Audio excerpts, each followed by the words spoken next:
नाजरीन आदाब। मैं गालिब इंस्टीट्यूट की जानिब से आली जनाब मुश्ताक काक साहब, प्रोफेसर मोहम्मद काजिम साहब, मुश्ताक अहमद साहब, यास्मीन फातिमा साहिबा और तमाम नाजरीन का मुलाकात एक फ़नकार से मैं आपका खैर मकदम करता हूँ, इस्तकबाल करता हूँ। हम सब ड्रामा ग्रुप गालिब इंस्टीट्यूट एक फ़ाल शाख है जिसने अब तक दिल्ली और बैरून दिल्ली में 200 से ज़्यादा ड्रामे स्टेज किए हैं। डॉक्टर रखचंदा जलील साहिबा इस ग्रुप की चेयरपर्सन हैं और प्रोफेसर मोहम्मद काजिम साहब उसकी ज़ैली कमेटी के मेंबर हैं। उनकी सरपरस्ती में ये ग्रुप तरक्की की मंजिलों को तय कर रहा है। हम सब ड्रामा ग्रुप गालिब इंस्टीट्यूट के तहत जो ड्रामे पेश किए गए हैं उनमें से चंद के नाम ये हैं: मेरे बाद, गालिब कौन है, गालिब, तमाशा और तमाशाई, तन्हाई का जहर, गालिब की दिल्ली, अनारकली, इकबाल, उर्दू की कहानी, जिंदा दिल रूहे, यहूदी की लड़की, दास्तान अपनी, मेरा भाई मेरा दोस्त वगैरह। नाजरीन, जैसा कि आपके इल्म में है, गालिब इंस्टीट्यूट के हम सब ड्रामा ग्रुप के तहत हर माह मुलाकात एक फनकार मुनक्किद करता है जिसमें थिएटर और उर्दू ड्रामे की दुनिया की किसी ऐसी शख्सियत से रूबरू होता है जिसकी उर्दू ड्रामे में गरह कदर खिदमात हों। आज प्रोफेसर मोहम्मद काजिम साहब मारूफ अदाकार, डायरेक्टर, स्क्रिप्ट राइटर जनाब मुश्ताक काक साहब से रूबरू होंगे।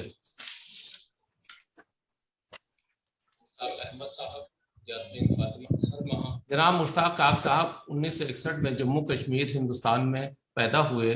उनके इब्तदाई तौर पर सबसे बासलाहियत फनकार मुश्ताक काक ने अपने करियर का आगाज श्री राम सेंटर नई दिल्ली से किया, जहां उन्होंने आर्टिस्टिक डायरेक्टर के तौर पर काम किया।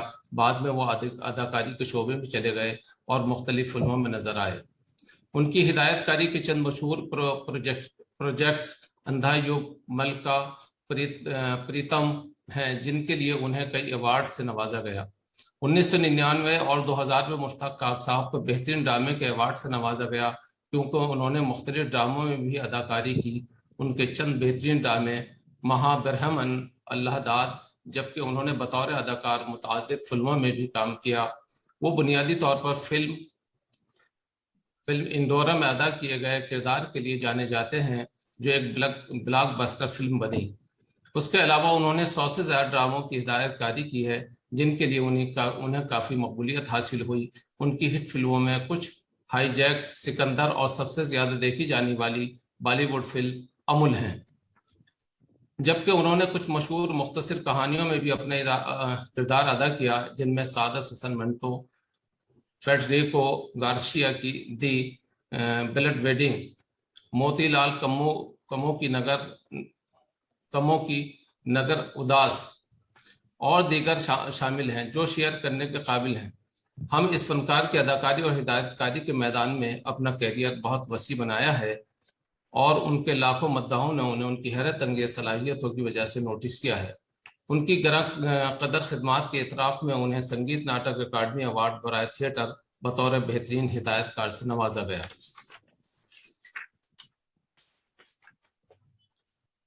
प्रोफेसर मोहम्मद काजिम साहब जो हमारे इस प्रोग्राम को अरेंज करते हैं, इसको ऑर्गेनाइज करते हैं और हमारी कमेटी के जो, जैसा कि मैंने पहले अर्ज किया था कि हमारी कमेटी के बहुत फाल मेंबर हैं। प्रोफेसर मोहम्मद काजिम दिल्ली यूनिवर्सिटी के शोबे उर्दू से वाबस्ता हैं। कलकत्ता यूनिवर्सिटी से ग्रेजुएशन के बाद उन्होंने जवाहरलाल नेहरू यूनिवर्सिटी से MA, MPhil, मास मीडिया और PhD की डिग्री हासिल की। दौरान तालीम वो मुख्तलिफ उर्दू अखबारात से वाबस्ता रहे और कई अखबारात के लिए कॉलम लिखे। 1998 में उन्होंने UPSC के जरिए हुकूमत हिंद की वजारत इत्तलात व नशरियात में इंफॉर्मेशन सर्विस में शमूलियत इख्तियार की और 2002 तक वजारत के पब्लिकेशन डिवीज़न से शाया होने वाले मुमताज़ उर्दू माहनामा आजकल की इदारती टीम के रुकन रहे। इस दौरान उन्होंने एडिटर महबूब रहमान फारूकी के साथ मिलकर ड्रामे आजकल के अफसाने, आजकल और सेहत और आजकल और गुभा कारवा जैसी अहम किताबें मुरत्तिब की। 2001 में उनकी किताब मशरिक़ी हिंद में नुक्कड़ नाटक शाया हुई। 2002 में वो दिल्ली यूनिवर्सिटी के शोबा उर्दू में बतौर लेक्चरर मुकर्रर हुए।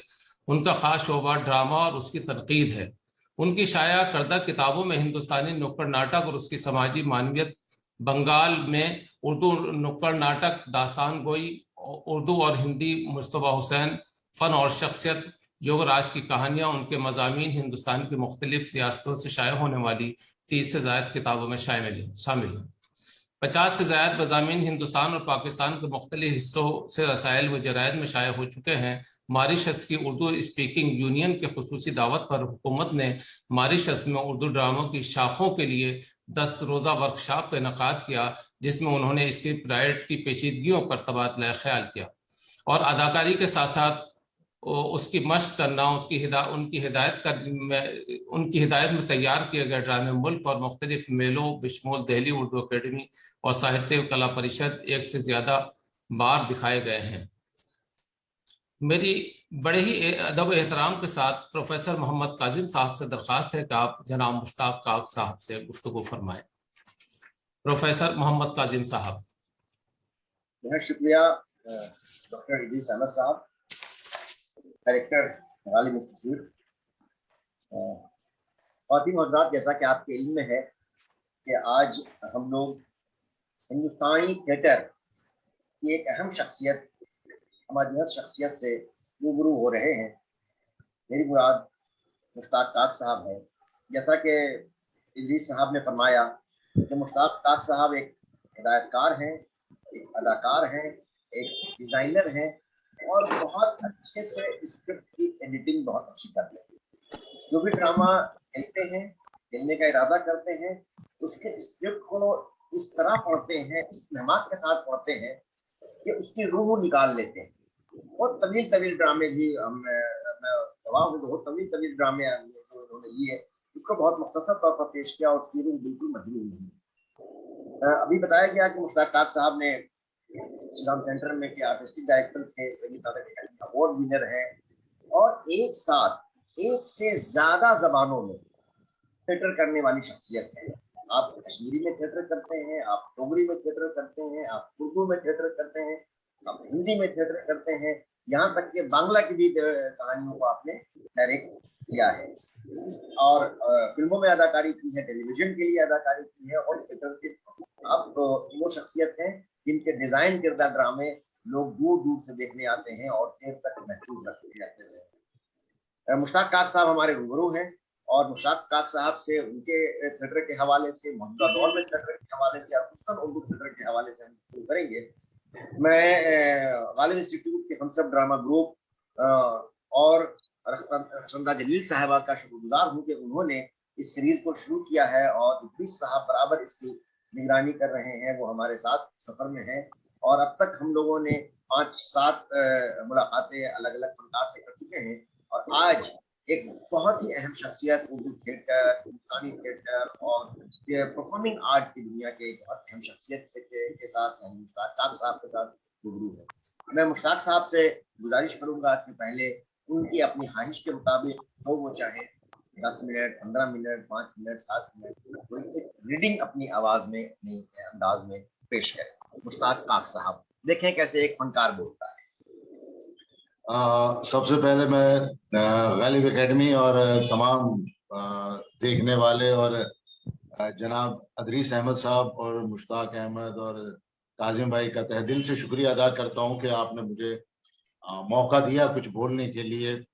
लेकिन मैं जितना आपने मेरे बारे में इतना कुछ बोला, इतना मैं नाचीज अभी सीख रहा हूं, अभी कर रहा हूं, अभी सीखूंगा और अभी कंप्लीट कुछ नहीं हुआ है। और उस हवाले से जो काजिम जी ने कहा कि कुछ सुनाएं, काजिम हम क्या सुनाएं, इतने ड्रामे पढ़ चुके हैं, कुछ याद ही नहीं रहता है। लेकिन फिर भी एक उर्दू के स्पार्टकस प्ले जो अनीस आजमी साहब ने जिसका उर्दू तर्जमा किया था, उसके एक डायलॉग है। पहले मैं अलग अलग किस्म के अलग अलग डायलॉग सुनाऊंगा। उसमें एक डायलॉग बाटिया टस करेक्टर है, काजिम आप शायद वाकिफ हैं, एक्टिंग अदाकारी कर चुका हूं उस प्ले में। हाँ। जब जब सेना को जिम्मेदारी दी जाती है, आम आदमी का यही हाल होता है। मैं मेहनत से 4 पैसे कमाता हूँ, लोगों की आंखें फट जाती। ऐसा पैसा कमाने का क्या फायदा? आज इसको घूस दो, कल उसको मक्खन लगाओ। अगर साले तू सेनापति है तो मुझे उससे क्या लेना देना? मेरा मेहनत से 4 पैसे कमाना ही मेरा जुर्म है क्या? ये भाटिया ट्रस्ट की एक लाइन थी। जी जी उसके बाद हम आगे चलते हैं तो शाहिद अनवर का एक नाटक है गैर जरूरी लोग, जी। उसके कुछ लाइनें याद है मुझे। अरे आप बहुत लोग सोच रहे हैं कि मैं इस स्पॉटलाइट के नीचे क्या कर रहा हूँ, दरअसल मेरा कोई काम ही नहीं है।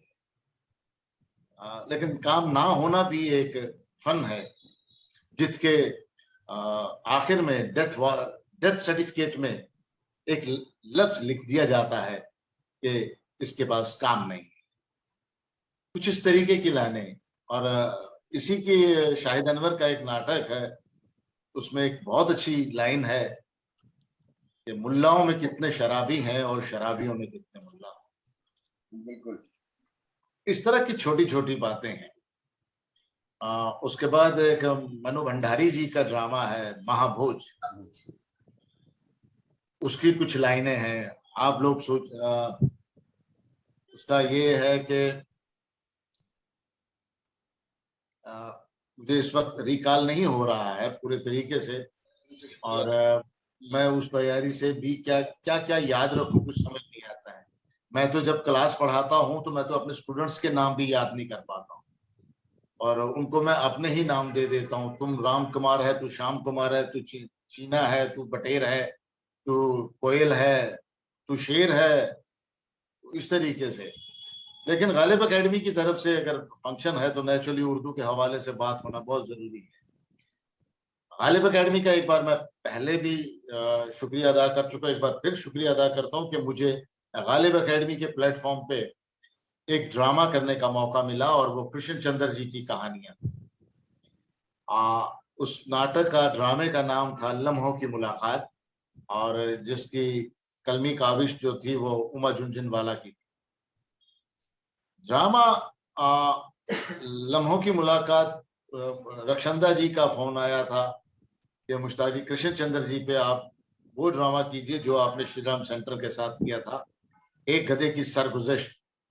तो मेरा यही कहना था कि एक गधे की सरगुज़श्त का इतना लंबा कैनवास है, बजट की प्रॉब्लम है, लिमिटेशन सोर्सेज हैं, तो उसमें क्या किया जाए। तो कहना नहीं काक साहब, हम चाहते हैं कि कृष्ण चंद्र पे आपने बहुत काम किया है, उस हवाले से चाहते हैं कि हम गालिब एकेडमी की कृष्ण चंद्र जी की कहानी कुछ उस पर काम किया। तो फिर मैंने 2 कहानियां की थी, लम्हों की मुलाकात ड्रामा गालिब एकेडमी इंस्टीट्यूट पे, और मैं उससे उस हवाले से बहुत शुक्रगुजार हूँ गालिब एकेडमी का। वक्त ब वक्त मैं गालिब एकेडमी के उर्दू के हवाले से प्रोग्राम देखता भी रहता हूँ, सुनता भी रहता हूँ। सर एक चीज अर्ज करनी थी सर, ये गालिब इंस्टीट्यूट की जानिब से अच्छा प्रोग्राम हो रहा है सर। अच्छा, गालिब इंस्टीट्यूट, जी मैं जी माफी चाहता हूँ, माफी चाहता हूँ। नहीं सर कॉमन फैक्टर तो गालिब ही गालिब है। एकेडमी भी है सर यहाँ दिल्ली में, गालिब गालिब एकेडमी भी एकेडमी वहाँ हमारे निजामुद्दीन में है, ये गालिब जी इंस्टीट्यूट। जी गालिब जो गालिब इंस्टीट्यूट की तरफ से। जी जी तो लेकिन उर्दू के हवाले से इतना काम उन्होंने किया हुआ है गालिब इंस्टीट्यूट ने कि मुझे भी बहुत मौका मिला वो करने का। मैं कुछ उर्दू ड्रामे के लिखने पे जो कमी है या उसमें क्या रहा है एक प्रॉब्लम, उर्दू में आपको शायर मिल जाते हैं काफी, ना कहानीकार भी मिल जाते हैं, नॉवल भी मिल जाते हैं, लेकिन उर्दू ड्रामे बहुत कम मिल रहे हैं। उसकी वजह से क्या रहा कि हम लोग फिर उर्दू, जब हमें उर्दू ड्रामे नहीं मिले तो हमने उर्दू कहानियां और उर्दू के नॉवलों को लेके काम करना पड़ा। मैंने सादत हसन मंटो की कोई 55 कहानियां, 55 स्टोरीज का ड्रामाई उसका मंचन किया हुआ है श्री राम सेंटर में। उसके बाद भी मैंने उस पर काम किया था। मैं मंटो हूँ, मंटो बाकलम खुद, स्याह हाशिए, क्योंकि मुझे वो मंटो की उर्दू कहानियां, हालांकि उर्दू मंटो के उर्दू ड्रामे भी हैं लेकिन वो रेडियो ड्रामे हैं, और रेडियो टेक्निक पे और मंच स्टेज की टेक्निक में फर्क थोड़ा सा है, जो आप लोग भी उससे वाकिफ हैं। उसके हवाले से फिर मैंने वो कहानियां करी, और कहानियों के बाद नॉवल को भी मैंने टच किया, जिसमें कृष्ण चंद्र जी के नॉवल थे, एक गधे की सरगुज़श्त, गधे की वापसी, गधा नेफा में 3 ट्रायोलॉजी जो कृष्ण चंद्र जी की आई हैं, उस पर काम किया है मैंने। और उसके अलावा फिर कृष्ण चंद्र जी की एक और 1 करोड़ की बोतल, एक छोटा सा नॉवल है, उस पर भी ड्रामा किया हुआ। उसका भी वो जो ड्रामाटाइजेशन किया था वो उमा झुनझुनवाला ने किया था, और मेरे संस्था ने, मेरे ग्रुप ने वो जम्मू से प्ले किया था, और उसका हदायतकारी इफ्राकात ने। तो लोग ये कहते हैं कि उर्दू का ड्रामा नहीं मिलता है या उर्दू का ड्रामा नहीं है। हम उसी वो पुराने चीजों में फंसे पड़े हैं, हम वहां से बाहर नहीं निकल पा रहे, हम कोशिश भी नहीं कर रहे हैं। हालांकि उर्दू ड्रामे में शाहिद अनवर का मैं नाम लेना चाहूंगा, और अपने क्या है अजहर आलम, डॉक्टर अजहर आलम गुजर गए हैं, उन्होंने भी उर्दू ड्रामे में नए नए ड्रामे लाए। और उसके हवाले से शाहिद अनवर का उर्दू ड्रामा था। काजिम साहब, अब बैठे, मैं इनकी तारीफ नहीं कर रहा हूँ, काजिम से भी मैंने इब्सन का ड्रामा था घोस्ट, उसका मैंने ट्रांसलेशन करवाया था। हाल ही में उनसे मैंने एक और उर्दू ड्रामा लिया है, वो क्या नाम है उसका, सोफोक्लिस की गपशप, उसका उर्दू उसको करने का भी सोच रहा हूं मैं करने के लिए।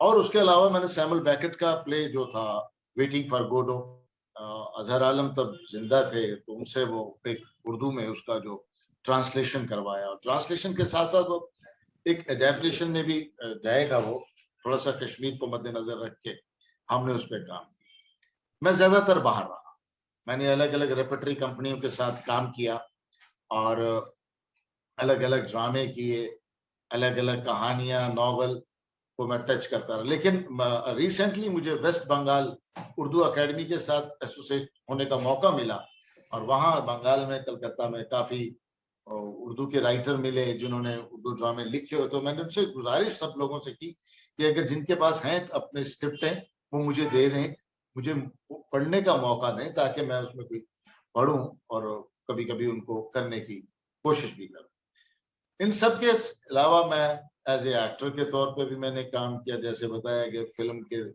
हवाले से मैंने टेलीविजन के लिए सीरियल बनाए, और मैं डीडी कशीर पे उर्दू प्रोड्यूसर डायरेक्टर के नाम पे इम्पैनल्ड हुआ था। मैंने उर्दू में ही काम किया हुआ है, उर्दू के सीरियल मैंने किए हुए हैं।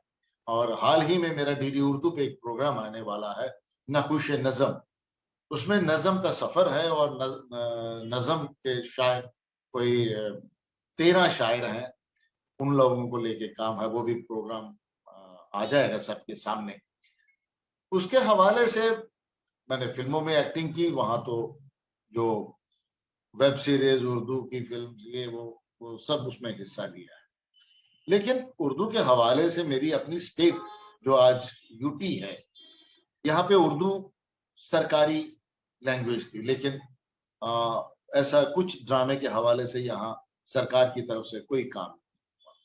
उसके लिए मैं क्या कह सकता हूँ, लेकिन मैंने जितना भी उर्दू के हवाले से काम किया बाहर ही किया। अब आप वापस अपने घर आ गया हूँ, अब घर में काम कर रहा हूँ।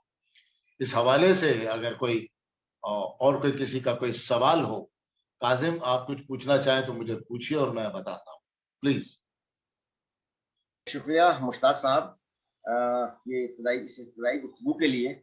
दोस्तों, हमें इल्म है कि मुश्ताक साहब ने जिस तरह से काम किया है और जितना काम किया है उसका एक छोटा सा ग्लिम्स उन्होंने पेश किया।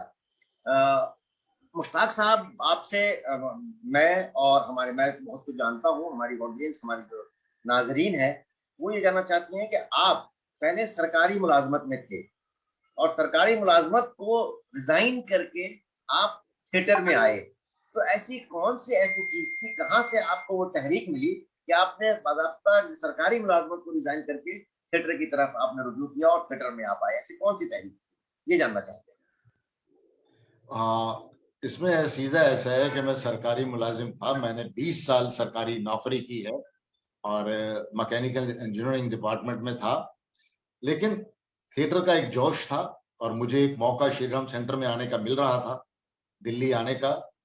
तो मैंने उस दौरान सरकारी नौकरी में लीव विदाउट पे पे मैं आ गया था दिल्ली, और लेकिन मैं काम करता गया। दिल्ली ने मुझे बहुत प्यार दिया, दिल्ली ने बहुत चाहा, दिल्ली के लोगों ने मेरे नाटकों को पसंद किया, तो एक स्टेज पे आके मैंने नौकरी छोड़ और उसके बाद फुल फ्लैज थिएटर में आ गया और काम कर रहा हूँ। लेकिन जिंदगी में काजिम साहब, तमाम जो लोग सुन रहे हैं, देख रहे हैं, आपको एक बार रिस्क लेना पड़ता है। रिस्क नहीं लेंगे तो कुछ अचीव नहीं होगा, रिस्क लेना पड़ेगा। रिस्क आर या पार की बात होती है, लेकिन जो नेक नियत के साथ रिस्क लेता है, ऊपर वाला भी उसकी मदद करता है। और मैं ऊपर वाले का शुक्रगुजार हूँ। मैं अपने मरहूम वालिद और वालिदा का शुक्रगुजार हूँ, मैं अपनी शरीक हयात का शुक्रगुजार हूँ, और आप अच्छे दोस्तों को, कुछ दोस्त मेरे गुजर गए हैं, कुछ हैं, और इस हिंदुस्तान की पूरी दर्शक जो हैं, ऑडियंस है, उनका शुक्रगुजार हूँ कि उन्होंने मुझे पसंद किया, चाहा, मुझे बहुत इज्जत दी, नाम दिया, मेरे काम को सराहा। तो नौकरी गई, उसके बाद हम फुल फ्लैज आ गए। ये मेरा अपना फैसला था। लेकिन कभी भी कोई पूछता है कि इस फील्ड में आना है तो क्या किया जाए, तो मैं उनसे यही कहता हूँ कि सबसे पहले अपने आप से ये सवाल पूछो कि आप क्यों आना चाहते हो इस फील्ड, आप ड्रामा में एक्टिंग क्यों करना चाहते हो, क्यों आना चाहते हो, किस लिए आना चाहते हो, क्या करने आ रहे हो। आपको अगर इन सवालों के जवाब खुद जब दे पाएंगे तो आपको फ्रस्ट्रेशन का शिकार नहीं होना पड़ेगा। क्योंकि परफॉर्मिंग आर्ट एक ऐसा फील्ड है जिसमें आपको रोजाना प्रूव करना है कि आप अच्छे कलाकार हैं, आप अच्छे पेंटर हैं, आप अच्छे अदीब हैं, आप अच्छे डिजाइनर हैं। क्योंकि रोजाना कुआं खोदना है, पानी निकालना है और पीना है। इसमें 31 महीने की आखिरी तारीख 30 या 31 का इंतजार नहीं होता है कि तनख्वाह अकाउंट में आ जाएगी। यहाँ डेली अकाउंट खोलना पड़ता है और डेली उसमें पैसा डालना पड़ता है। बिल्कुल, जिंदगी का चैलेंज होता है और ये चैलेंज लेना पड़ता है। और आपने ये किया। कबीर ने बहुत पहले कहा था कि जो घर फूके आप ना चले हमारे साथ। तो एक तरह से आपने बाकायदा सरकारी मुलाजमत छोड़ करके इस थिएटर के दुनिया में आए और श्री राम सेंटर के आर्टिस्टिक डायरेक्टर के तौर पर आए, जो कि एक टर्म पोस्ट था, परमानेंट पोस्ट थी भी नहीं। उसके बावजूद आपने वो रिस्क लिया, और रिस्क लेने के बाद जब आप दिल्ली आए और श्री राम सेंटर, चूंकि मैं 92 से सारे थिएटर जो यहाँ परफॉर्म होते हैं उसका विटनेस हूँ, और श्री राम सेंटर के थिएटर भी मैं देखता था। जब आप आए श्री राम सेंटर में, दूसरे लोग तो ये समझते थे कि अच्छा न्यू कमर्स हैं और यहाँ इतने बड़े बड़े इंस्टीट्यूट हैं थिएटर के, और एक जम्मू के से एक मतलब आदमी, एक शख्स, छोटा सा आदमी एक आया है, पता नहीं क्या करेगा। लेकिन आपके अपने पहले परफॉर्मेंस से, जो पहला प्ले आपने किया, वहां से आप महाब्राह्मण मुझे याद है कि उस परफॉर्मेंस ने बहुत से लोगों के होश उड़ा दिए, और बहुत से लोगों को एक नया स्टाइल जो थिएटर का होता है कि कितनी आसानी से, कितनी शाइस्तगी से, और कितनी जिसको हिंदी में कहते हैं सहजता से, एक इतने बड़े मौजू को, इतने मुश्किल मौजू को, और एक समाज के बहुत जलते हुए मौजू को आपने उठाया। तो महाब्राह्मण करते हुए क्या आप एक बहुत अच्छे डिजाइनर भी हैं, और उस प्ले का भी डिजाइन मुझे आज तक याद है कि जिस तरह से आपने उसको डिजाइन किया था लिबर्टी के एक्टरों के साथ। तो एक प्ले को जब आप उठाते हैं, उसके स्क्रिप्ट से लेकर के डिजाइन और डायरेक्शन और परफॉर्मेंस तक, आप उस वक्त क्या सोचते थे, या किस तरह से चीजें आप करते थे और चीजें हुई? देखिए, कोई भी ड्रामा, खाली महाब्राह्मण नहीं, कोई भी मैं प्ले करता हूँ, मैं उस प्ले के साथ अपना आप को जोड़ता हूँ। नाटक उठाया और कर दिया ऐसा नहीं होता। एक नाटक पे मैं कम से कम ना करते भी 1 साल मेरे को लग जाता है उसके साथ पढ़ने में। कभी उसको इस तरीके से डिजाइन करता हूँ, कभी इस तरीके से डिजाइन करता हूँ। मेरे लिए जरूरी ये होता है कि जो एक ड्रामा होता है, स्क्रिप्ट जो होती है, वो एक राइटर जो है जिसे हम भूल नहीं सकते, वो एक मुर्दा बच्चे की तरह उस स्क्रिप्ट को पैदा करता है, और उसके बाद डायरेक्टर, पूरी टीम, टेक्निकल टीम उसमें रूह डालती है और वो जिंदा जावेद हो जाता है। उस हवाले से जब मैं स्क्रिप्ट पढ़ता हूं तो मैं उसकी एक एक लाइन का सब टेक्स्ट में जाता हूं कि ये बात जो कहना चाह रहा है ये क्या है, क्यों कहना चाह रहा है। मुझे कभी कभी कई ड्रामों के साथ 1-1 साल, 1.5 साल लड़ाई चलती है मेरी ड्रामे के साथ। कभी कभी मेरे अपने दोस्तों का लिखा हुआ ड्रामा होता है, वो कहते, यार तुम कर क्यों नहीं रहे हो यार, इतना हो गया, इतना टाइम हो गया, तुम कर क्यों नहीं रहे हो। मैं कह यार उसकी तन मेरे हाथ में नहीं आ रहा, उसका धागा धागा का सर जो है वो मेरे हाथ नहीं आ रहा, अभी नहीं कर पा रहा हूँ। अभी हाल में ही एक ड्रामा है, हमारी एक बच्ची है, उसने उसका किया है, मैकबेथ।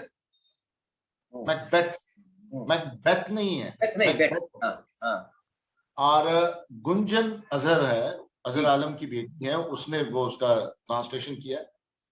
आप यकीन मानिए 5-6 साल से ज्यादा हो गया है वो ड्रामा मेरे पास पड़ा, मैं उसे बार बार पढ़ रहा हूँ। मैंने उस ड्रामे को लेके Madhya Pradesh school of drama के बच्चों के साथ सीन वर्क सिर्फ किया, खाली पूरा नाटक मंचन नहीं किया, क्योंकि वो नाटक अभी मेरे हाथ आ गया है। लेकिन कभी ये डिजाइन, कभी वो डिजाइन, क्योंकि मेरा ड्रामा मेरे नाम से जाना जाता है, मेरे सिग्नेचर से जाना जाता है, वो मेरे लिए बहुत जरूरी है। मैं नया नाटक इसीलिए करता हूँ क्योंकि उसमें चैलेंज होता है, और चैलेंज लेने का मेरे, आपने जितने मेरे दिल्ली में ड्रामे देखे, मैंने नए स्क्रिप्ट लिए, वो उर्दू का हो, पंजाबी का है, मैंने पंजाबी ड्रामे भी किए, मैंने डोगरी ड्रामे भी किए हैं, मैंने कश्मीरी भी किए हैं, मैंने संस्कृत के नाटक भी किए हैं। लेकिन मेरा करने का मतलब ये होता है कि जब मैंने महाब्राह्मण किया था तो दिल्ली में मुझे यही कहा जा रहा था, मुश्ताक जी आप सीरियस नाटक करते हैं, थोड़ी सी कॉमेडी कोई की। मैं कही मैं कॉमेडी का जॉनर मेरा नहीं, और मैं वो वाली कॉमेडी फूड कॉमेडी नहीं कर सकता। तो तब मैंने शरद जोशी जी का ड्रामा, शायद काजम आपको याद हो, अलादार। बिल्कुल अलादार एक कॉमेडी था, लेकिन उसमें बात बहुत बड़ी बात, आपको बहुत कहने को थी, सिस्टम को लेके एक कमिटमेंट की बात होती, कुछ बात तो आपने सोसाइटी की तो करनी है ना, क्योंकि थिएटर मेरा माध्यम है सोसाइटी की बात करने के लिए। तो मैंने वो नाटक किया और वो बहुत चला। उसके बाद मैंने और भी शेक्सपियर का नाटक था, two gentlemen of Verona, Delhi 6 के नाम से हो गया, गधे की सरगुजश्त, गधे की वापसी, गधा नेफा में, मुझे अमरता चाहिए, अनगिनत ड्रामे थे जो मैंने फिर अब मुझे डिजाइन की सतह पर एक बार मुझे नाटक बहुत याद आता है वो, और मैं उसकी मिसाल अक्सर दिया करता हूँ, ये काली बर्फ। काली कौन सा? बर्फ, काली बर्फ, हाँ, काली काली बर्फ बर्फ। का जो डिजाइन था और उसका जो एग्जीक्यूशन था, थोड़ा उसके बाद उस पर रोशनी डाली है आप कि क्या, कैसे उसको आपने उस तरह से सोचा। मीरा कांत का नाटक है वो काली बर्फ, और काली क्या बर्फ गजब ड्रामा, बर्फबारी होती है बाज़ाब्ता। हाँ काली बर्फ ड्रामा जो था वो मीरा कांत जी का लिखा हुआ था। लेकिन वो ड्रामा कैसे तैयार हुआ, मैंने मीरा कांत जी की कहानी संग्रह एक उन्होंने मुझे दिया पढ़ने के लिए, मैंने वो पढ़ा। तो मैंने तब उर्दू अकादमी दिल्ली का एक ड्रामा फेस्टिवल होता है हर साल, उसमें ड्रामा करना था। तो मैंने कहा मीरा जी से, मैंने कहा मैं मीरा जी, मुझे ये जो कहानियां हैं दो, इन कहानियों को इकट्ठा करके एक ड्रामा लिखे। उन्होंने कहा ठीक है। तो ड्रामे का टाइटल हुआ काली बर्फ, जो आज आप मतलब हमारे यहाँ एक फिल्म को लेके बड़ा वो कंट्रोवर्शियल शुरू हुआ है, कश्मीरी पंडितों की माइग्रेशन को लेके वो वहां से आए। काली बर्फ 2005 में मैंने किया है जी, तब मैंने वो बात कही थी कि वहां से लोग निकले हैं, कश्मीर से हिंदू कश्मीरी पंडित लोग वहां से निकले, कुछ मुसलमान भी निकले, कुछ सिख भी निकले। तो एक बैलेंस्ड ड्रामा था उर्दू का, जो उर्दू अकादमी, लेकिन वो कश्मीर की कहानी थी। जो आज फिल्म आप देख रहे हैं, जिस फिल्म पे बड़ा बवाल हुआ पड़ा है, वैसे ही कंटेंट उस ड्रामे का था। और उस हवाले से मीरा कांत जी ने वो उर्दू में लिखा, और उसके बाद उसी ड्रामे पे मैंने डीडी कशीर के लिए 2011 में 13 एपिसोड का उर्दू सीरियल सबमिट किया, और वो अप्रूव हुआ और उसको टेलीकास्ट भी किया। मीरा कांत जी के और भी मैंने ड्रामे किए, वो फिर हिंदी के ड्रामे, हिंदी की लेखिका है और उनके हिंदी के ड्रामे मैंने किए। लेकिन उनका काली बर्फ सबसे पहले उर्दू में हुआ था, उसके बाद वो ड्रामा हिंदी में भी बना, उसके बाद उस ड्रामे पे सीरियल भी बना, और आज उस वैसे सब्जेक्ट के ऊपर फिल्में बन रही हैं। तो मैंने 2005 तमाम आपके ऑलमोस्ट तमाम प्रोडक्शंस मेरे देखे हुए हैं, दिल्ली के भी और कुछ जम्मू के भी, जो आप दिल्ली लेकर या आए और एक हफ्ते में ये है या दूसरी जगहों पे देखने का मौका मिला। दिल्ली में जब आप थे, खासकर वो जो पीरियड था वो बड़ा चैलेंजिंग दौर था।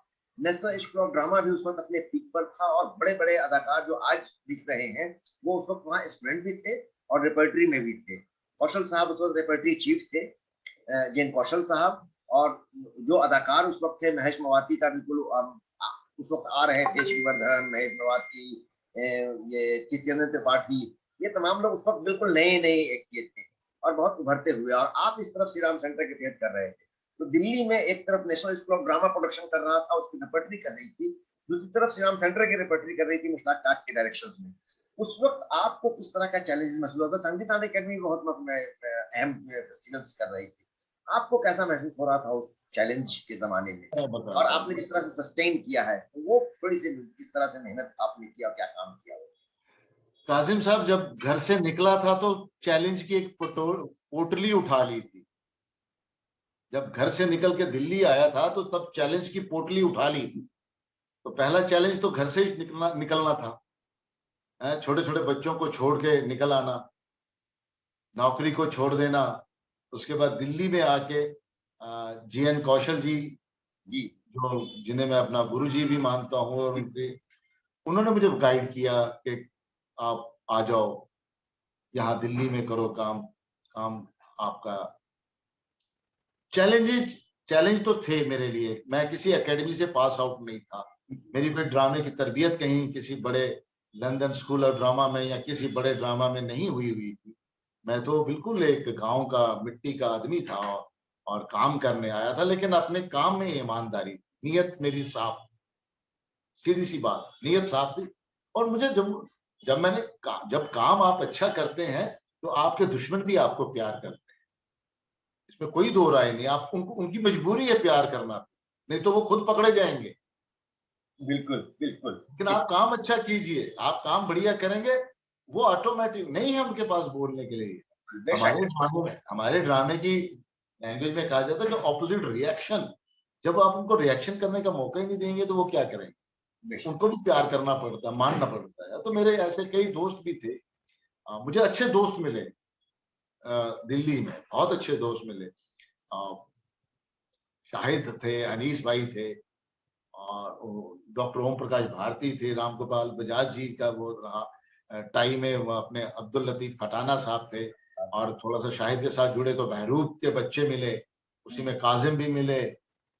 ऐसे में खिलता गया, चलता गया, मैं चलता गया, कारवां बनता गया, और मुझे कोई मिला और मैं सब चैलेंज एक्सेप्ट होते हैं। काम मैं दरअसल काम करता गया, मुझे चैलेंज नाम की चीज मेरे पास वो वर्ड ही नहीं आया, क्योंकि मैं किसी से लड़ाई करना ही नहीं चाहता था। मैं काम करने आया था यार, मैं काम कर रहा था। थे और उस काम की वजह से ही जो आपने खुद बताया कि कोई फॉर्मल उस तरह की ट्रेनिंग नहीं रही कि हाँ आपने अपना स्कूल से आपने ट्रेनिंग हासिल की या अपना जगह से ट्रेनिंग हासिल की, अपना वर्कशॉप से किया। आप यही वजह है कि आपके प्रोडक्शंस जो है वो बहुत नेचुरल निकल के आते हैं, उसमें कोई फॉर्मूला नहीं नजर आता है कि इस फॉर्मूले से बांध दो, इसे स्कूल ऑफ थॉट का है और या इसका ये है। आप नेशनल स्कूल ऑफ ड्रामा ने बहुत सारे प्रोड्यूस किए, लेकिन आप नेशनल स्कूल ऑफ ड्रामा में फैकल्टी भी रहे, पढ़ाया भी वहाँ, और जो भारत रंग महोत्सव होता है उसके जिगरी भी आप रहते हैं। तो उसमें आपको जो एक्सेप्ट करना जो है, generally national school of drama का एक जो मैं देखता हूँ कि उनका अपना एक अलुमनाई का एक बहुत बड़ा हल्का है, उसमें आप जैसे लोगों को जो जमीन से निकल कर के आए हैं, बड़ा मुश्किल होता है सस्टेन करना। तो वहाँ वो कैसा आपका तजर्बा रहा जो भारत रंग महोत्सव की ज्यूरी में आप जाते हैं और वहाँ जिस तरह के प्रोडक्शंस, इंटरनेशनल लेवल के प्रोडक्शंस जो होते हैं उस पर आप नजर रखते हैं, तो वो कैसा आपका तजर्बा है और वो किस तरह से वहाँ चीजों को देखने का? इंटरनेशनल लेवल पे कल्चरल समिट 2017 हुआ था, और हिंदुस्तान से मैं वाहिद आदमी था जो अबू धाबी में हुआ था, वहां गया था, और 85 कंट्री से लोग आए हुए थे, और मैं इंडिया से अकेला आदमी गया हुआ था। दूसरी बात, ट्रेनिंग और नॉन ट्रेनिंग की बात जो है, ये कर्त विद्या है, आप करते जाइए, आप सीखते जाएंगे। मैं जिस शहर से उठ के आया था या जिस शहर में मैं ड्रामा कर रहा था, वहां लिटरेचर था ही नहीं ड्रामे का, और उस हवाले से मैं क्या करता था, मैं दिल्ली आता था और Delhi national school of drama की लाइब्रेरी में चला जाता था, साहित्य अकेडमी की लाइब्रेरी में मैं जाता था, और अनीस भाई थे तो उर्दू अकेडमी जो है उसकी अपनी एक लाइब्रेरी है, बड़ी अच्छी लाइब्रेरी, उसमें बुक्स थी। तो वहां से मैं ड्रामे या ड्रामे के हवाले से या कुछ कहानियां, फोटोस्टेट तब होता था, मैं फोटोस्टेट करवाता था, फिर उनको बाइंडिंग करवाता था, और मैं वो मेरे कपड़े मेरे अटैची में कम होते थे, ये बाइंडिंग की हुई किताबें ज्यादा होती थी जो मेरा जरिया बनता था पढ़ने का। उसके अलावा फ्राइडे को हिंदू पेपर में और जितने भी नेशनल पेपर हैं इंग्लिश में, उसमें कल्चर नोट आते हैं, है ना, उसमें हर कल्चर नोट आते थे।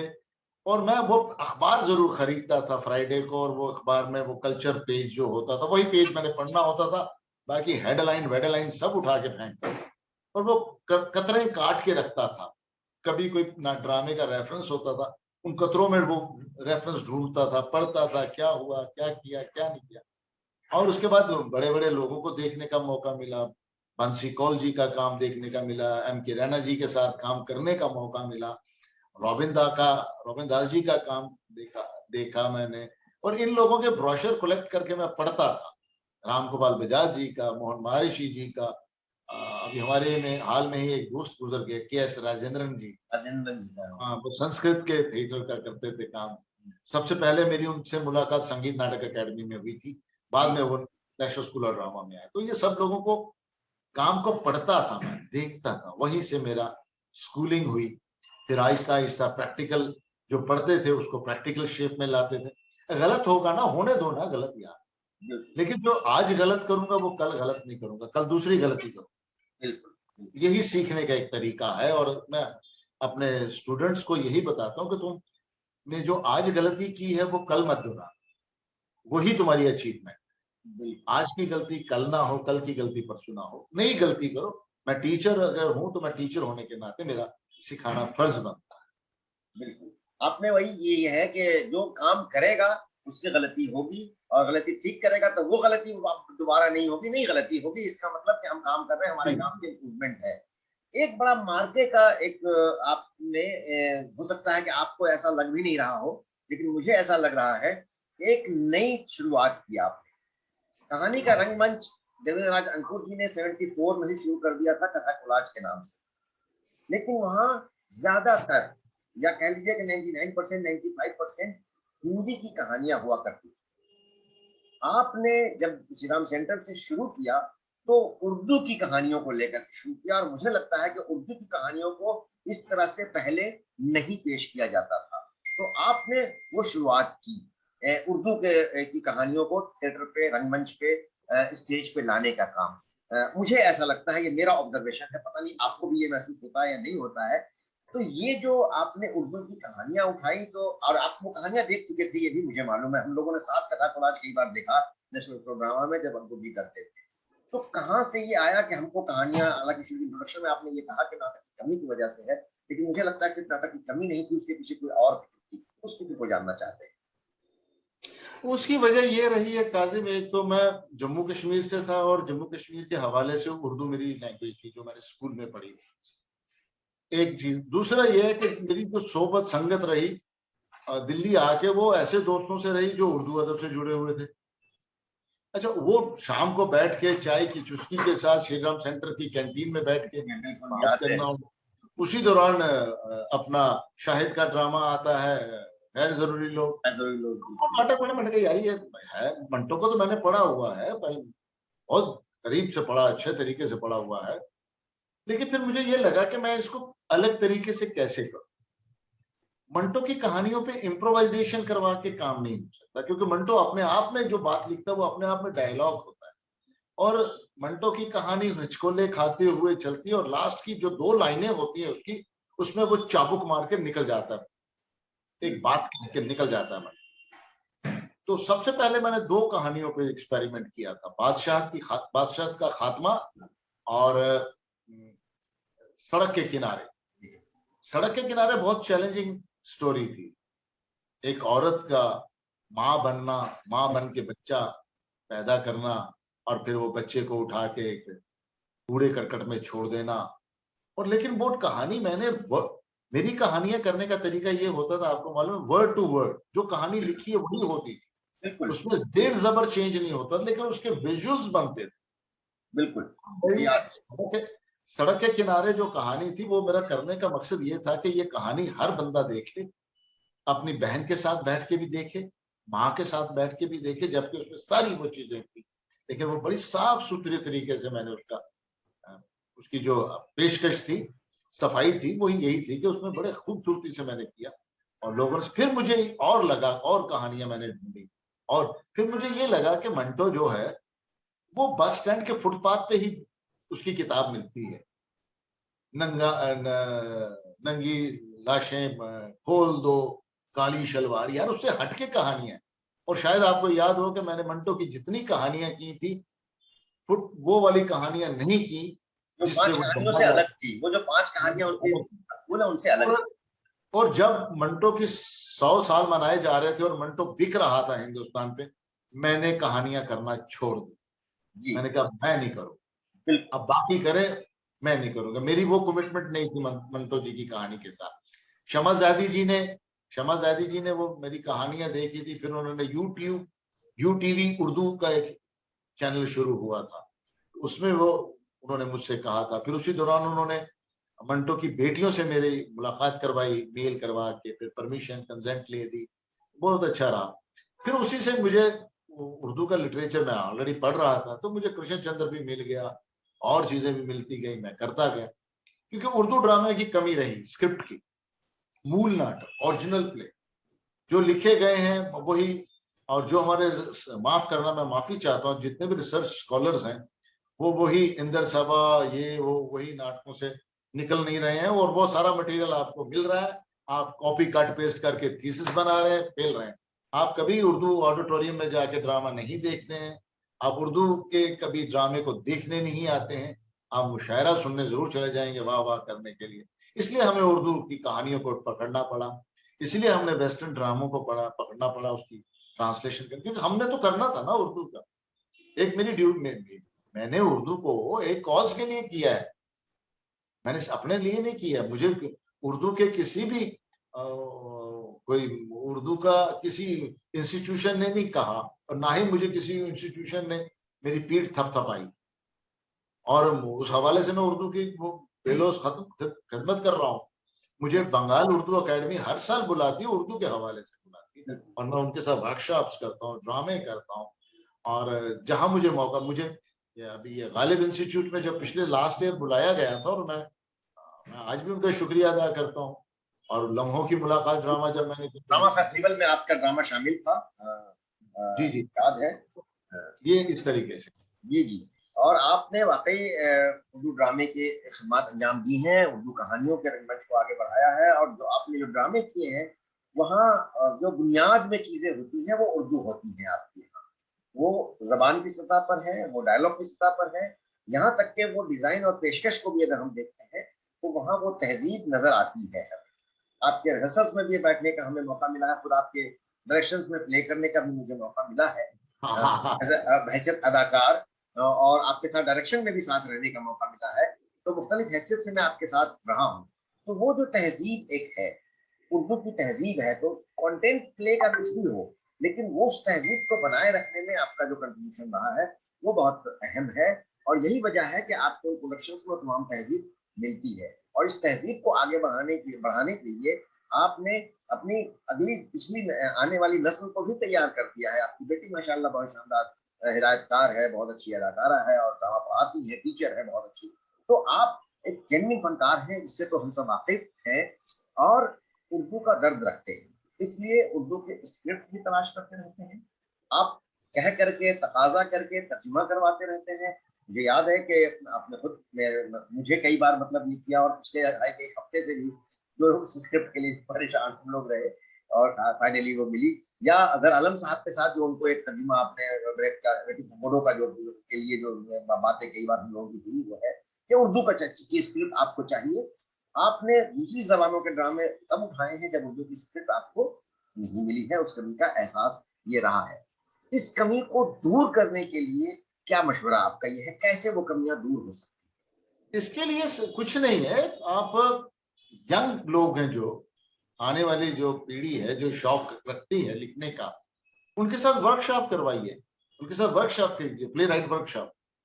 उसमें भूल जाइए वो जो बड़ी बड़े टेक्निकें और बड़े बड़े ये बातें छोड़ दीजिए, ग्राउंड रूट। मैंने जितने ड्रामे किए वो कोई ड्रामा निगार नहीं थे, रेपेटरी के बच्चे थे, तो वो मैं उनसे यही कहता कि do something black and white on paper, कागज पे लिख दो मैं ड्रामा बनाऊंगा, मैं डायरेक्टर हूँ, मैं बनाऊंगा, उसके बाद तुम उसको स्क्रिप्ट को बना के फिर छापो, उसके बाद वो नाटक छपे, वो नाटक छपे।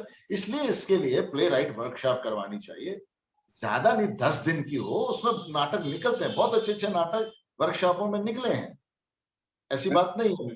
यही नाटक ड्रामे हैं जो वर्कशॉपों में निकले हैं। संगीत नाटक अकेडमी की स्कीम हुआ करती थी, यंग डायरेक्टर स्कीम, वो नए ड्रामे लिखे जाते थे, नए तरीके से पेश किए जाते थे, इंडिजीनियस ईडियम को सब ढूंढा जा रहा था, तो वो नाटक निकले, उसमें बड़े बड़े डायरेक्टर निकले, रतन श्याम उनमें से आया, बंसी कौल जी के, भानु भारती जी हैं, बी जयश्री थी, बहुत ऐसे बिल्कुल इसी तरह की स्कीम साहित्य कला परिषद की उन्होंने जो भी नए इंटरनेशनल स्कीम थे। तो बस बात ये है कि कोई शुरू नहीं करना चाहता, सब पकी पकाई ताजा रोटी चाहते, वो नहीं होगी। आपको आटा भी लाना है, पानी भी लेना है, उसको गूंदना भी है, पेड़े भी बनाने हैं, तब जाके आप पराठा खा पाएंगे। बिल्कुल बिल्कुल, तो कोशिश होगी और आप जैसे लोग मौजूद हैं हमारी रहनुमाई के लिए, जरूर होगी। ये जो उर्दू ड्रामे का जो मामला है, उर्दू ड्रामे जब आप डिजाइन करते हैं और हर ड्रामा आपका मुख्तलिफ है डिजाइन के लेवल पर, कहानी के डिजाइन मुख्तलिफ है, ड्रामे का डिजाइन मुख्तलिफ है। ये जब ड्रामा डिजाइन करते हैं तो थोड़ा सा बहुत से ऐसे फनकार भी हमारे साथ फेसबुक पर अभी मौजूद हैं और कुछ लोग जो हमारे साथ शामिल हैं जो ड्रामे से वाबस्ता हैं, तो एक डिजाइन करते वक्त किन बातों को ध्यान में रखना चाहिए या आप रखते हैं प्ले को डिजाइन करते वक्त? देखिए, डिजाइन में आप सबसे बड़ी बात यह है कि जब ड्रामा देखे कोई तो उसे अपनी बात लगनी चाहिए, और जब उसे अपनी बात तभी लगेगी जब आप रोजमर्रा की जिंदगी की चीजों को उठा के ड्रामे में डालें, और रोजमर्रा की जिंदगी की चीजें आपको घूमते फिरते मिल जाती हैं, आपको रंग दिख जाते हैं, आपको लाइट दिख जाती है। आप कभी चांदनी चौक चले जाइए, वहां का फ्लेवर, वहां की लाइटिंग, वहां के कपड़े टंगे हुए वो अलग सा फ्लेवर देते हैं। आप कनॉट प्लेस में आ जाइए, वहां भी लाइटें लगी होती हैं, कपड़े टंगे होते हैं, वो एक अलग फ्लेवर होते हैं। आप खान मार्केट चले जाइए, वहां एक अलग सा फ्लेवर है। तो ये रोजमर्रा की जिंदगी में मैं घूमता रहता हूँ, घुमक्कड़ जैसा आदमी हूँ मैं, इन्हीं से मुझे एलिमेंट मिलते हैं और मैं ड्रामे में लगा देता हूँ। नहीं, ये तो मैंने भी महसूस किया है। अभी पिछले दिनों आपके साथ कलकत्ते में रहने का मुझे मौका मिला और वो हम लोग नंदन के पास जिस तरह से जो टहल रहे थे और आप उसमें अपने जैसे डिजाइन लाइट्स, पेड़ों की शेड्स और वो पानी का झलकियां दिख रही थी, उसमें कैसे आप अपना डिजाइन, एक डिजाइनर ये है कि हम लोग की फिल्मों में भी ये बातें आई, एक डिजाइनर कैसे उसको देखता है वो है, तो ये तो एक जाहिर सी बात है कि एक मेंटल ट्रेनिंग अपना एक ये है। और इसलिए थिएटर में ये कहा जाता है कि इमेजिनेशन, ऑब्जर्वेशन और एग्जीक्यूशन, कि आप हमेशा डिजाइनर के इमेजिनेशन में कुछ चीजें होती हैं और उसको अपने ऑब्जर्वेशन से एग्जीक्यूट करता है वो डिजाइनर, जो आपके यहाँ भी हमें नजर आती है। आप जो नए लोग आ रहे हैं थिएटर में, उर्दू ड्रामे में, तो उन लोगों को किस तरह से आगे बढ़ना चाहिए, किस तरह से उनको थिएटर को अपनाना चाहिए, क्या लगता है आपको उन लोगों की? सबसे पहली बात तो यही, जैसे हमने शुरू में कहा कि वो पहले अपने आप से पूछें कि वो थिएटर क्यों करना चाहते हैं, नंबर 1। और ये मत समझ के आए कि थिएटर में आप चले जाएंगे, आप शाहरुख खान बन जाएंगे या माधुरी दीक्षित बन जाएंगे। नंबर 3, थिएटर में भी पढ़ाई होती है, आप थिएटर में पढ़ सकते हैं। आप थिएटर ग्रेजुएशन करने के बाद आप मास्टर परफॉर्मिंग आर्ट में कर सकते हैं, आपका शौक भी रहेगा, चलेगा, और उसके साथ साथ आपके पास एक मास्टर डिग्री भी आ जाती है। और आपको अगर अदाकार बनना है, अदाकार बनना है, तो आपको एक अच्छा लिटरेचर पढ़ना है, अच्छा म्यूजिक सुनना है, ये आपकी एक्टिंग में और आपकी सोच में इजाफा करेगा। बिल्कुल सर, एक 30 जुलाई 2019 को आपका प्ले हुआ था गालिब ऑडिटोरियम में, लम्हों की मुलाकात, आपके डायरेक्शन में था सर, उसके बारे में कुछ अपने तासुरात पेश फरमाएं। जैसे मैंने अर्ज किया था कि ये ड्रामा जब मुझे कहा गया, पहले वो अपने कृष्ण चंद्र जी के भतीजे हैं दिल्ली में, कपूर के चोपड़ा है ना, उनका फोन मुझे आया जी। उनका फोन मुझे आया कि मुश्ताक जी ऐसे ऐसे ड्रामा, वो उर्दू अकादमी, मतलब गालिब इंस्टीट्यूट वाले एक ड्रामा फेस्टिवल करना चाहते हैं, उनका एक अपनी वहाँ संस्था है, लेकिन वो कृष्ण चंद्र जी का आपका वो ड्रामा करवाना चाहते हैं, गधे की आत्मकथा, सरगुजर। तो मैंने उनसे कहा कि सर वो ड्रामा बहुत बड़ा है, कासिम को मालूम है बहुत बड़ा कैनवास जी। उस ड्रामा का, वो बजट उसका, एक्टर, ये तो वो रेपेटरी के साथ हुआ था, वो तो उन्हीं का था, वो मेरे पास अब वो नाटक नहीं है। पर फिर उसके बाद उन्होंने कहा अच्छा ऐसा है कि मैं रक्षंदा जी को आपका फोन नंबर दे रहा हूँ, तो आप उनसे बात कर लीजिए। तो रक्षंदा जी का फोन पे बात हुई उनसे भी, तो उन्होंने भी मुझे कहा कि नहीं मुश्ताक जी, कृष्ण चंद्र जी का हम करवाना चाहते हैं, क्योंकि उर्दू के हवाले से हैं। और तो मैंने कहा जी रक्षंदा जी ऐसा है कि मैं उनकी दो कहानियों को लेके एक ड्रामा बनाता हूँ। तो वो दो कहानियां मैंने चुनी उसमें, और दोनों कहानियां, एक कहानी तो कश्मीर की बैकग्राउंड में थी, आधा चांद, और आधा चांद, और दूसरी कहानी का नाम था शहजादा। दो कहानी, आधा चांद और शहजादा, और बहुत अच्छी कहानी, बहुत अच्छा निटिंग हुई और सिंपल तरीके से। और रक्षांदा जी ने कहा कि ठीक है। फिर वो कहने लगे कि हमारा अब मैं बजट को लेके, पैसे को लेके मैंने एक लंबी फरिश्त बोल दी। तो मैम ने कहा कि रक्षांदा जी कहने लगे मुश्ताक जी इतना बजट हमारे पास नहीं होता, हमारे पास लिमिटेड सोर्सेज होता है, लेकिन हम चाहते भी हैं कि आप करें और इसी में ही करें। मैंने कहा मैडम जी आपने तो मुझे फंसा दिया बीच में, तो एनी हाउ, तो एक वही चैलेंज वाली बात, हमने कहा चलो ये चैलेंज भी ले लेते हैं। मैंने वो ड्रामा तैयार किया और वहीं पे आपके जो अरब इंस्टीट्यूट का जो ऑडिटोरियम है वहीं पे नीचे, वहीं पे उसका शो हुआ, और बहुत शानदार शो उसका हुआ। जी और जी। उसके बाद वो ड्रामा हिंदुस्तान की जगह जगह पे उसका शो हुआ। लेकिन वो ड्रामा पहला जो तैयार किया गया था वो गालिब इंस्टीट्यूट के लिए किया गया था। उसके बाद वो अलग अलग उर्दू की जितनी अकादमी है हिंदुस्तान में, उन्होंने उसका शो बुला के उस ड्रामे का उसके शो हुए। सर जी इस मर्तबा भी 13 तारीख को जो हमारे यहाँ एक ड्रामा पेश किया गया था सर, मुशायरा रफ्तगां, उसमें भी कुछ लोगों ने जो था इस ड्रामे को याद किया, और आपको भी बहुत याद किया कि बहुत शुक्रिया। उम्दा, बहुत उम्दा ड्रामा पेश किया गया था, वो दोबारा कब यहाँ पर होने वाला है, कुछ इस तरह की बातें कर रहे थे वहां लोग खड़े हुए सर। सब ये बस उनकी वो जी प्यार है, और मैं उनका सब लोगों का शुक्रगुजार हूँ कि चलो काम तो बोला, वही बात आती है ना, काम आप अच्छा करेंगे लोग बोलेंगे सर, जी और जी। हम उस हवाले से आपको हम परेशान करेंगे, हमसे और ड्रामा तैयार करवा लो और ड्रामा ले लो, हम तैयार है। इंशाल्लाह जरूर जरूर आपसे बात लेंगे। मुश्ताक साहब, ये मौजूदा दौर में आपको क्या लगता है कि क्या है सूरत हाल, खुसूसन उर्दू जबान में जो ड्रामे की है? जनरल तो मैं नहीं कह रहा हूँ, उर्दू जबान में जो ड्रामे हैं, क्योंकि आप पूरे हिंदुस्तान का सफर करते रहते हैं, मुख्तलिफ फेस्टिवल्स के हवाले से, मुख्तलिफ जगहों पर ट्रेनिंग के हवाले से, तो आपको क्या लगता है क्या है सूरत हाल उर्दू ड्रामे की? उर्दू ड्रामे का सूरत हाल, मतलब हम जैसे ही कुछ 4-5 लोग पागल हैं जो करने में लगे हुए हैं, अब मालूम है कि कुछ होना नहीं है, और कुछ तो खामखा उर्दू के हवाले से ठेकेदार बने हुए हैं। मैं माफी चाहता हूँ, बड़ा कड़क सा अल्फाज इस्तेमाल कर रहा हूँ, कुछ लोग तो खामखा के ठेकेदार बने हुए हैं। हमने किया है, अरे बाबा आदम के टाइम पे आपने किया है यार, अब लेटेस्ट क्या किया है? मेरी आने वाली पीढ़ी मुझसे सवाल पूछती है कि नया क्या दे। आज की ऑडियंस, आज का बच्चा, आज का कलाकार शॉर्टकट चाहता है, उसे दस्ती चीजें देनी है हमने, तो उस हवाले से कुछ नहीं। अरे भाई आप लोगों ने किया, नया लिखो ना, नया आप लिख नहीं रहे, और हमसे आप गिला कर रहे हैं हमारे नाटक नहीं है, और इसलिए नया नाटक लिखा जा रहे हैं, अब कोशिश कर रहे हैं। जैसे वर्कशॉप होगी तो उसमें भी आप एक बार करवा के देखें और देख लीजिए, उसका फ्रूटफुल रिजल्ट निकलेगा, ये मैं दावे के साथ कह सकता हूँ, क्योंकि हम नई टेक्निक बताएंगे, वो नई टेक्निक में नाटक लिखेंगे, क्राफ्ट नया होगा, सब चीजें नया हो। तो उर्दू को एक नया मजमुआ ड्रामों का मिल सकता है, अगर एक प्ले राइट वर्कशॉप की जाए तो उसमें ना करते 3-4 ड्रामे तो उर्दू के नए निकलेंगे, ये मेरा दावा है। बिल्कुल। मुश्ताक साहब, एक मतलब हम लोग पहुंच रहे हैं आखिरी मंजिल की तरफ, कि आपने श्री राम सेंट्रल रेपर्टरी के लिए काम किया, जो आपके अदाकार थे।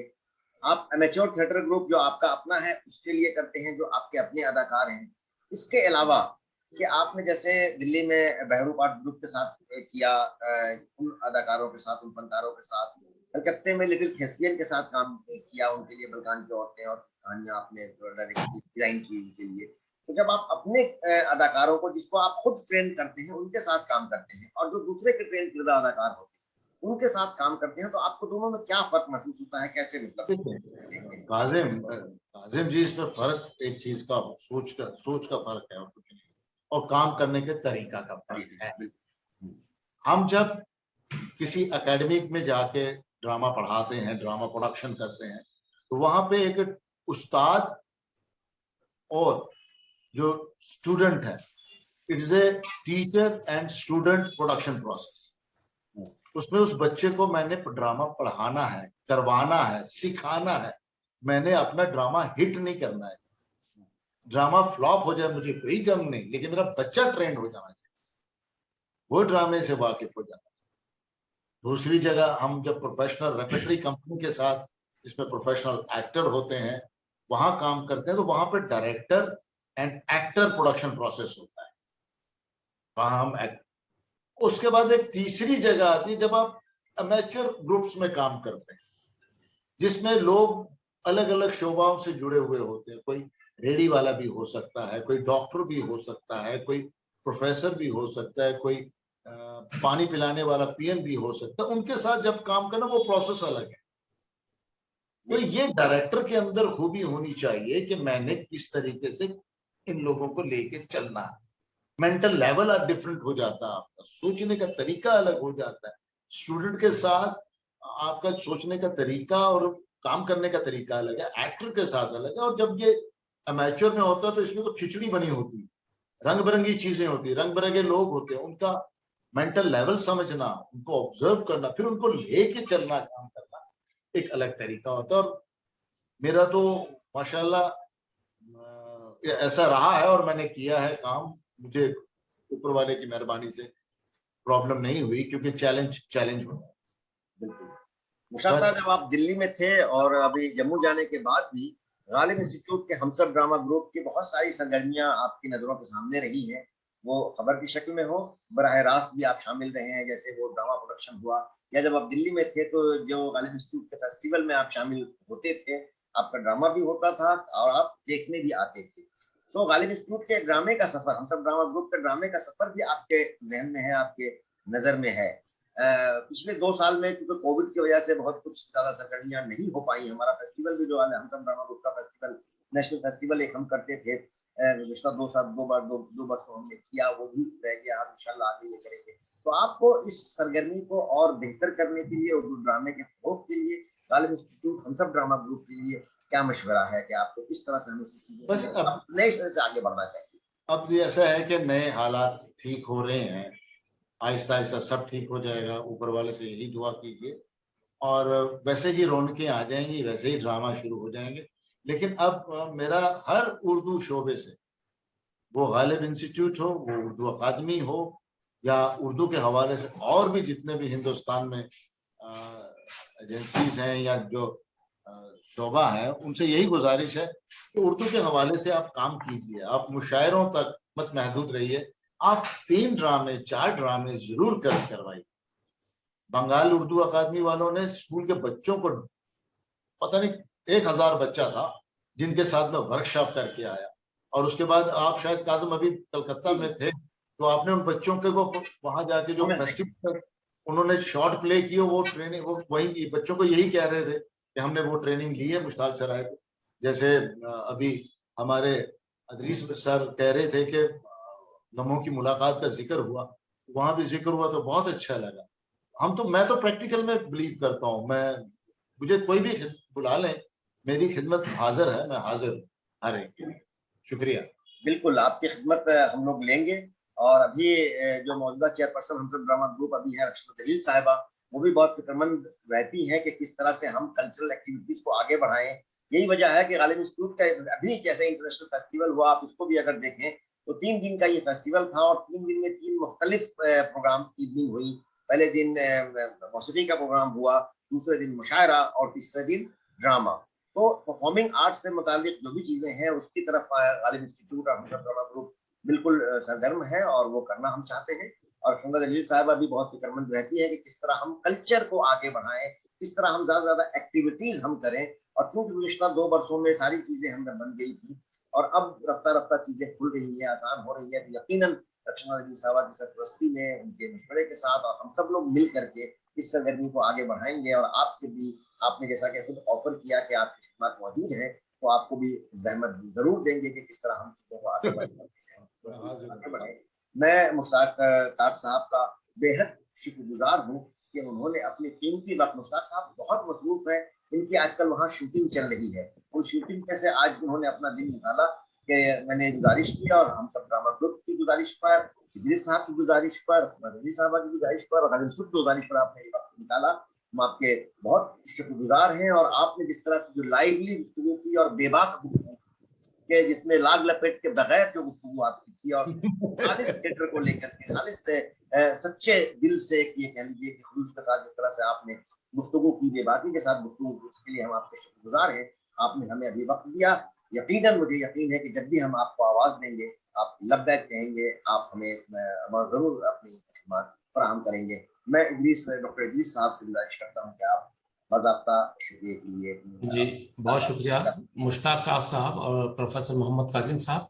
सर मैं ये इतना देना चाहता हूँ सर कि अभी जो लास्ट वीक हमारी एक मीटिंग हुई है हम सब ड्रामा ग्रुप की, उसमें तय किया गया है कि जून में एक स्ट्रीट प्ले होगा और उसके बाद में हमारा जो पहले जिस तरह से पहले एक ड्रामा फेस्टिवल हुआ था, इंशाल्लाह वो अक्टूबर नवंबर में जो है मुनक्किद किया जाएगा और उस सिलसिले में आप लोगों से सबसे मशवरा किया जाएगा, उसके बाद उसको फाइनल किया जाएगा।